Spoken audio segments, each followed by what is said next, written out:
안녕하세요. 자, 10장 마지막 강의를 시작을 하도록 하겠습니다. 자, 우선 그 예제를 먼저 하나 보기에 앞서서 여러분들에게 제가 두 가지 코드를 적어 드릴 테니까 나름대로 한번 그 코드를 분석을 해 보시기 바랍니다. 예를 들어서 A라는 클래스가 있다고 가정을 해보자고요. 자, A에 A는 B다라는 문장이 있습니다. 자, 여기서 B도 A 클래스의 객체라고 가정을 해보자고요. 이 문장은 어떻게 해석이 되어져야 되죠? 어떻게 묵시적으로 변환이 이루어집니까? A에 A, B로 바뀌게 되죠. 그래가지고 우리가 결국은 이 A라는 이름으로 객체 생성할 때 복사 생성자를 호출하는 꼴이 되는 거잖아요. 우리가 앞에서 얘기했던 겁니다. 자, 그러면 이게 하나의 케이스고요. 우리가 보통 대입변사입니다라고 하면 일반적으로 모든 대변사는 다 같다고 생각을 하는데 이 경우는 여러분들 어떤 생각이 드십니까? A라는 이름의 객체가 생성이 되었고 B라는 이름의 객체가 생성되고요. 그 다음에 A는 B다라는 문장이 등장을 했습니다. 그러면 이거는 혹시 이것도 이거라고 생각을 하십니까? A의 B다. 자, 이런 문장은 존재하지 않습니다. 여러분들 오해하지 않으셔야 되는 것이요. 자, 이렇게 변환이 이루어지는 것은 새로운 객체를 생성할 때나 가능한 일이지. 자, 이거는 지금 객체 생성 문장이 아니잖아요. 대입변산이 사용됐다라는 측면에서는 같은 거지만 엄연히 다른 문장입니다. 가장 중요한 거는 얘는 객체 생성 문장이고 얘는 객체 생성 문장이 아니다라는 거예요. 그죠? 자, 그래서 언뜻 보면은 얘나 같은 의미처럼 보이지만 사실은 전혀 다른 의미다라는 겁니다. 그러면 얘는 어떠한 그 뜻으로 해석이 가능할까요? 우리가 지금까지 연산자 오버로딩 공부했으니까 아마 이렇게 해석이 가능할 겁니다. A. 오퍼레이터 대입변산 호출하면서 인자로 B를 전달하는 경우. 자, 그래서 여러분들 제가 이걸 통해서 말씀드리고 싶은 거는요. 그 복사 생성자의 호출에서 등장하는 대입변산과 그 다음에 그 오버로딩 되어 있는 오퍼레이터 대입변산 함수 호출에서 등장하는 대입변산을 혼돈하지 않으셔야 된다는 것을 여러분들에게 말씀드리고 싶고요. 우리가 이번 시간에 공부할 내용은 바로 이 부분에 해당이 되는 겁니다.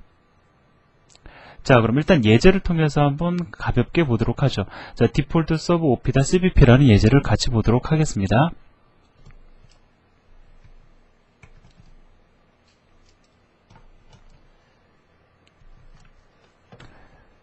예, 제가 소스 코드를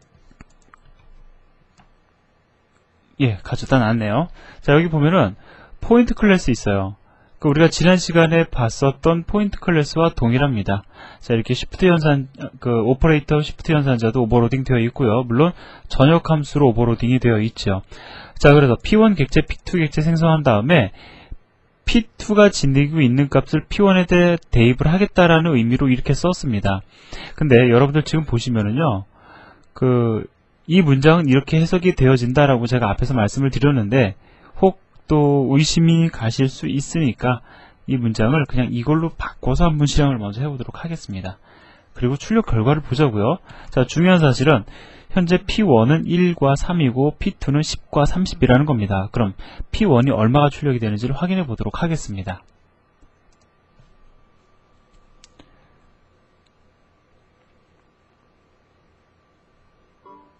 자, 컴파일 끝난 상태에서 출력을 해보면은요. 자, 어떻습니까? 지금 출력 결과가 이 마지막 출력이 이 부분에 해당이 되는 거죠. 대입변산이 있은 후에, 즉 이 연산 후에 P1 객체는 P2가 지니고 있는 X, Y 값으로 변경되었음을 알 수가 있습니다. 자, 예제를 다시 한번 우리가 출력을 해보도록 하죠. 실행을 해보도록 하죠. 자, 뭐 앞에 예제랑 사실 같습니다. 근데 그래도 혹시라도 여러분들이 조금 의아해 하실까봐 제가 한번 확인을 해드리는 거예요. 자, 컴파일을 한 다음에 실행을 해보면 자, 앞과 결과가 같음을 알 수가 있습니다. 자, 그래도 중요한 사실은 P1 객체에 해당이 되는 포인트 클래스 안에 오퍼레이터 대입변산자가 존재하지 않는다라는 겁니다. 그럼에도 불구하고 컴파일 타임에 에러도 발생 안 했고 출력 결과도 적절히 나왔어요. 그것은 무엇을 의미하는 걸까요? 뭐 여러분들 그거 생각하시면 됩니다. 생성자 없으면 생성자 그냥 들어가죠. 디폴트 생성자 들어가죠. 소멸자 없으면 디폴트 소멸자 들어가죠. 복사 생성자 없으면 디폴트 복사 생성자 들어가죠. 마찬가지입니다. 이 예제를 통해서 우리가 알 수 있는 것은 오퍼레이터 대입 변수한자, 즉 대입 변수한자를 여러분들이 적절히 오버로딩하지 않으면 디폴트 대입 변수한자라는 것이 들어간다라는 거죠. 자, 그럼 디폴트 대입 변수한자 어떤 형태가 될 건지 한번 일단 우리가 한번 직접 넣어볼까요? 자, 오타가 자주 나오는데요. 여러분들이 이해해 주시기를 부탁을 드립니다. 제가 자꾸 요즘 강의를 하면서 혀가 꼬이는데요. 자, 중요한 사실. 자, 여기서요. 리턴 타입이 무엇이 돼야 되겠습니까? 대입 변산 같은 경우에 우리가 이런 식으로도 대입 변산 하잖아요. 뭐 예를 들어서 P1은 P2는 P3다. 뭐 이런 식으로 해서 이어서 쓰기도 하죠. 자, 이거를 감안을 해서 우리는 리턴 타입으로 무엇을 해줘야 되냐면은, 그렇죠.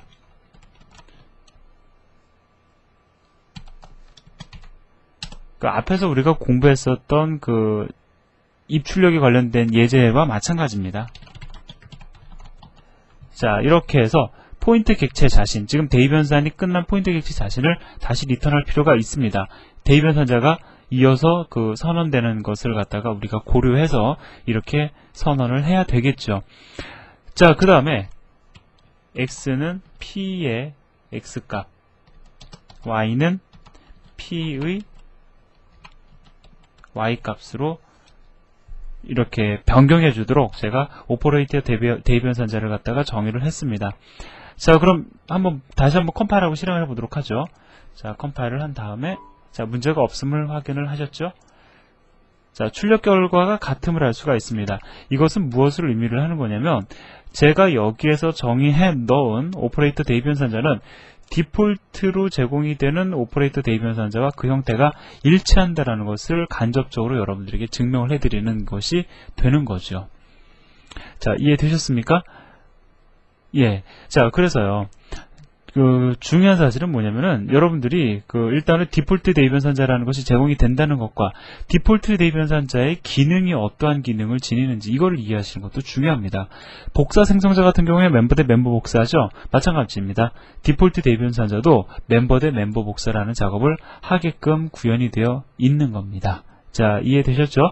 앞으로 여러분들은 멤버 대 멤버 복사를 하는 디폴트 대입 변산자의 형태 잘 기억하고 있으셔서 필요에 따라서 내가 직접 정의해서 넣을 수도 있어야 된다는 거 기억을 하시기를 바랍니다.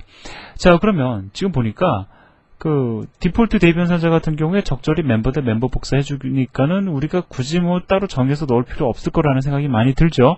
그런데 반드시 정의해야 되는 경우가 있습니다. 무엇을 여러분들 지금 떠올리시면 되냐면요.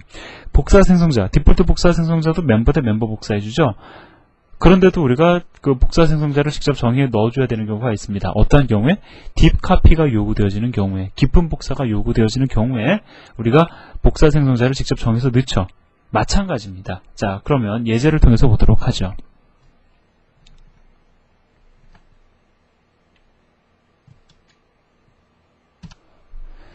자, 이 예제가 디폴트 대입 변산자가 지니고 있는 문제점을 갖다가 보여주는 건데요. 자, 예제를 먼저 실행을 해가지고 일단은 어떤 문제가 생기는지를 한번 우리가 같이 눈으로 확인해 보도록 하겠습니다.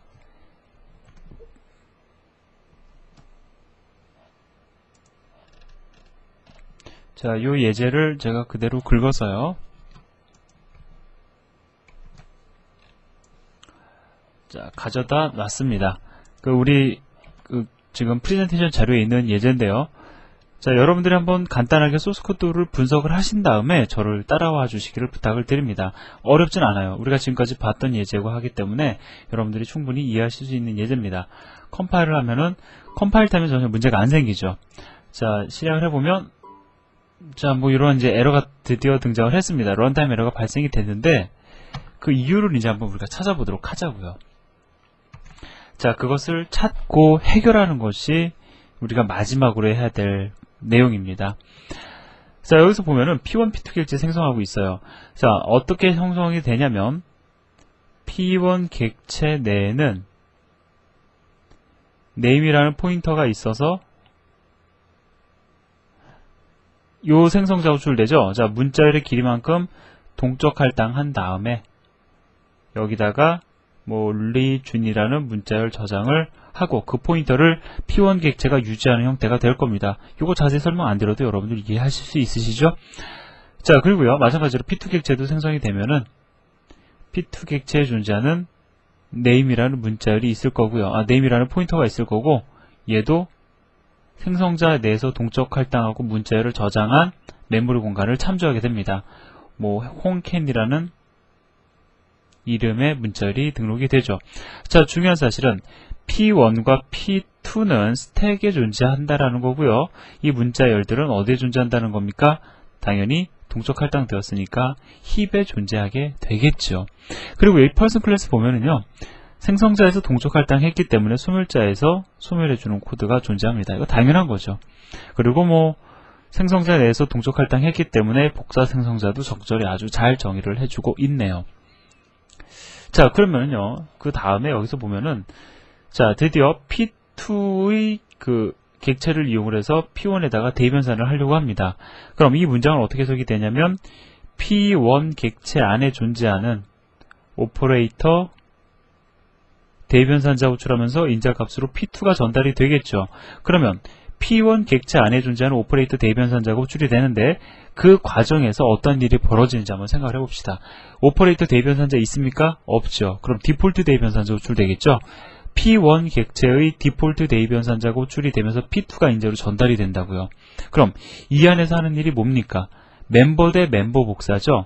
P2가 지니고 있는 멤버의 값을 P1에다가 복사하는 작업을 해주잖아요. 뭐라고요? P2가 지니고 있는 값을 P1에다가 복사해준다는 겁니다.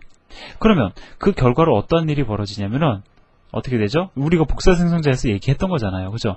여기서의 멤버 대 멤버 복사는 얘가 멤버입니까? 얘 멤버 아니죠? 멤버는 포인터예요. 즉 P2 객체가 가지고 있는 포인터의 값을 P1에다 복사하니까 결과적으로 얘는 여기를 가리키게 됩니다.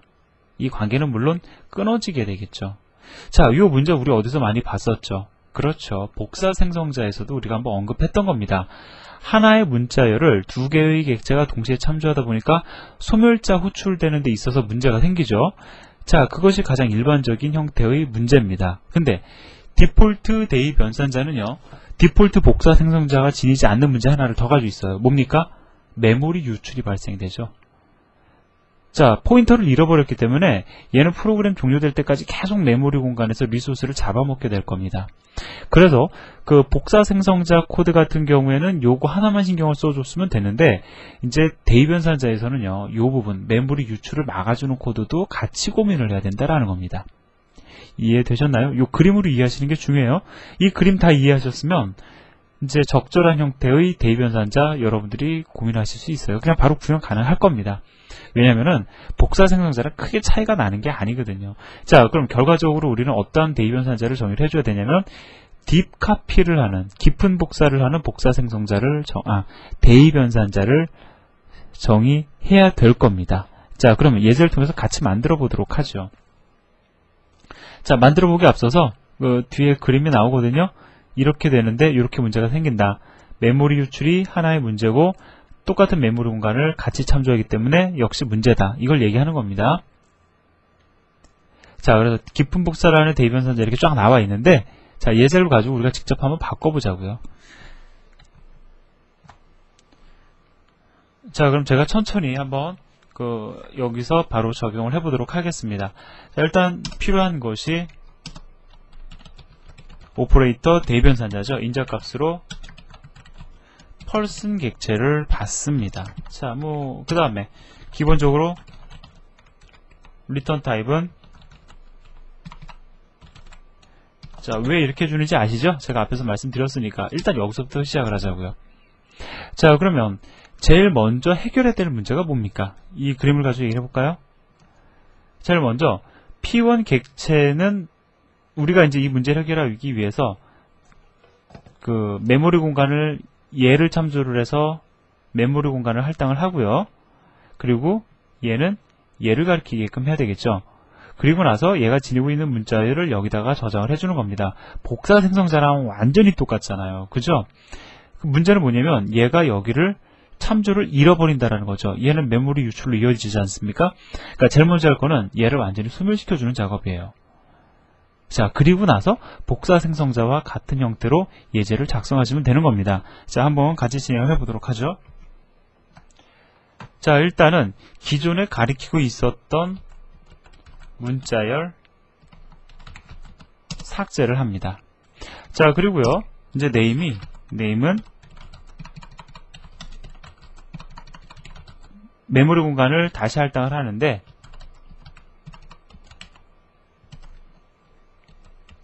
P라는 객체의 포인터가 가리키는 문자열의 길이 플러스 1만큼 메모리 공간 할당하고요. 그 다음에 할 일이 뭡니까? 복사해 주는 거잖아요. 네임, P에 존재하는 네임. 복사해 주는 겁니다. 자, 그럼 여러분들 보시면 아시겠지만, 이런 형태로 예제를 작성하실 경우에 어떻게 예제가 완성이 되냐면요, 이 그림을 가지고 다시 말씀을 드리죠. 요거 잘 기억해 보세요. 딜레이트, 할당, 카피입니다. 자, 보세요. 일단 요걸 가지고 이제 한번 우리가 그려보도록 하겠습니다. 여기서요, P1 오퍼레이터 대입변산 호출하면서 P2가 전달이 되죠. P1 객체의 오퍼레이터 대입변산 자리에서 제일 먼저 하는 게 뭡니까? 딜레이트. 그죠? 딜레이트. 그 다음에 뭐죠? P2의 문자열을 이용한 참조. 그 다음에 뭐였었죠? 복사였죠? 복사. 결국은 아까 전에 좀 지워졌는데 제가 그렸던 그 그림이 형성이 되는 거죠. 즉, 딥 카피가 되는 겁니다. 자, 그러면 그러니까 뭐 딜레이트, 할당, 카피. 이 순서죠. 우리가 그림을 그린 거를 코드로 옮긴 거에 지나지 않습니다. 딜레이트, 할당, 카피라고요. 자, 컴파일을 하고 문제가 생기네요. 자, 어떤 부분이 잘못됐는지 한번 같이 잡아보도록 하겠습니다. 사실 이런 것도 공부죠. 펄스 죄송합니다. 좀 빨리 잡아야 될 텐데요. 예, PERSON인데 제가 이렇게 가끔 강의하다가요, 사실 이제 강의가 많이 지났으니까 말씀을 드리는 거지만, 이게 버그가 저도 좀 긴장을 하면 안 보이는 경우가 있거든요. 그러면 어떡할까요 한 두세 번 하다가 좀 너무 못 잡는다, 시간 오래 걸린다 그러면 강의 녹음 다시 하는 경우가 사실 많았습니다. 자, 이 정도 시간은 여러분들이 양해를 해주실 거라고 생각을 하고요. 자, 다시 컴파일하고, 자, 문제 없죠? 실행을 해보면, 자, 문제없이 출력되고 있음을, 런타임 에러가 해결됐음을 확인할 수 있습니다. 정리해보면은요, 우리가 지금까지 얘기했던 걸 기준으로 말씀을 드려보면, 생성자 내에서 동쪽 할당하면 무엇이 필요합니까? 소멸자 필요하죠. 그렇기 때문에 복사 생성자도 들어가야 되고, 더불어 대입연산자도 들어가야 된다 라는 것까지 여러분들이 머릿속에 탁 그려놓으시면 아주 좋을 것 같습니다. 이거는 아주 가장 모범적인 사례고요. 또 다른 여러 가지 케이스들도 있는데, 그건 여러분들이 이제 앞으로 뭐 다양하게 프로그래밍을 하시면서 고민해보고 경험하시게 될 겁니다. 자, 그래서 깊은 복사를 하는 대입연산자, 딜레이트, 할당, 카피. 자, 얘에 대해서도 얘기를 했죠. 자, 이렇게 해서 이제 또 강의가, 10장 강의가 끝났습니다. 11장 강의는 지금까지 했던 것에 대한 복습인데, 제가 여러분들이 직접 프로그래밍 할 수 있도록 그 강의의 형태를 조금 고민을 해보도록 할 겁니다. 수고하셨고요. 10장 내용 공부하시냐고 정말 수고 많으셨어요. 수고하셨고요. 예, 다음 시간에 또 이어서 진행을 하도록 하겠습니다. 감사합니다.